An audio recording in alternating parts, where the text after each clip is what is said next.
हमारे इस खास सेगमेंट एक्सप्लेनर में आपका बहुत स्वागत है। मैं हूं आपके साथ शिवानी पांडे। एक्सप्लेनर में आज हम बात करेंगे उस विशेष ऑपरेशन की, उस स्पेशल ऑपरेशन की जो कि भारतीय नौसेना की ओर से चलाया गया और इसमें पूरी सफलता भारतीय नौसेना को हाथ लगी है, जिसके बाद अब पूरी दुनिया में इस वक्त केवल भारत की तारीफ हो रही है। कौन सा ये विशेष ऑपरेशन था, ये अब आप समझिए, और आखिर भारतीय नौसेना ने इस विशेष ऑपरेशन को क्यों अंजाम दिया, ये भी समझिए। सारी कहानी शुरू होती है साल 2023 दिसंबर, यानी पिछले साल दिसंबर के महीने में, जब एमवी रुआन नाम का एक जहाज हाईजैक कर लिया जाता है कुछ समुद्री लुटेरों द्वारा। ये जो समुद्री लुटेरे थे, ये सोमालिया के रहने वाले थे। ये जो समुद्री लुटेरे हैं अक्सर अरब सागर और हिंद महासागर का जो क्षेत्र है, वहां से जितने भी जहाज आवाजाही करते हैं, आते जाते हैं, वहां से इस रूट से जितना भी व्यापार होता है, उन जहाजों पर अक्सर इनकी नजर होती है। यानी वो चाहते हैं कि वो उन जहाजों पर कब्जा कर लें और उन जहाजों के जरिए वो जो छोटे जहाज वहां से आना जाना करते हैं, उन पर भी आसानी से कब्जा कर पाएंगे। उनमें जो माल होता है, जो सामान उसमें होता है, उसका वो इस्तेमाल कर पाएंगे, उस पर अपना अधिकार जमा पाएंगे। तो अक्सर वो लूटपाट करते हैं इन बड़े जहाजों की। व्यापारिक जहाज एमवी रुआन भी एक ऐसा ही जहाज था जिसके जरिए वो बाकी जो छोटे जहाज थे उस पर कब्जा कर रहे थे। तो उस जहाज का इस्तेमाल वो केवल छोटे नावों पर, छोटे जहाजों पर कब्जा करने के लिए ही कर रहे थे। और बहुत टाइम से ये जो जहाज था ये लापता था, पता नहीं चल पा रहा था कि इसकी एग्जैक्ट लोकेशन कहाँ है। और जब इन पर पायरेट्स ने कब्जा किया था तो उस वक्त उस जहाज के अंदर 17 क्रू मेंबर्स भी थे।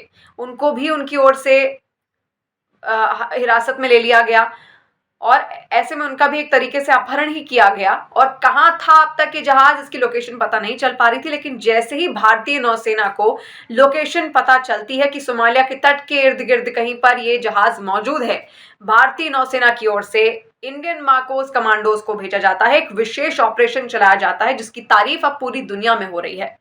35 डाकू थे, 35 समुद्री लुटेरे थे जिनको हिरासत में अब भारतीय नौसेना की ओर से ले लिया गया है और इनको अब लाया जा रहा है भारतीय तट के पास।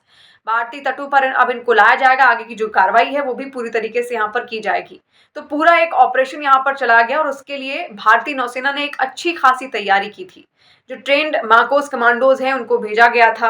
आईएनएस कोलकाता और आईएनएस सुभद्रा युद्धपोत का इस्तेमाल किया गया था। ड्रोन्स बकायदा भेजे गए थे, मरीन कमांडोज इसमें शामिल थे इस ऑपरेशन में, और C-17 ग्लोबमास्टर ट्रांसपोर्ट एयरक्राफ्ट का भी इस्तेमाल किया गया था एयर ड्रॉप के लिए।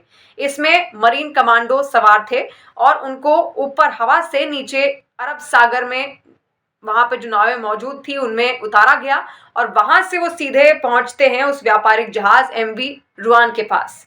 और जैसे ही वो वहां पर पहुंचते हैं, कई सारे जो समुद्री लड़ाके हैं, जैसे ही हमारे मरीन कमांडोज को देखते हैं तो गोलीबारी अचानक से शुरू हो जाती है और फायरिंग के दौरान धीरे धीरे कर पूरा जो प्लान एग्जीक्यूट हमारे मरीन कमांडोज की ओर से किया गया। उसके बाद उस प्लेन जो जहाज है उसमें जितने भी पायरेट्स थे उनको हिरासत में ले लिया जाता है। 35 पायरेट्स थे उस वक्त उस जहाज में और जो 17 क्रू मेंबर्स थे वो भी अब फिलहाल सुरक्षित हैं, जिनको अब भारत वापस लाया जा रहा है और जो कार्रवाई होगी वो उचित तरीके से यहाँ पर की जाएगी।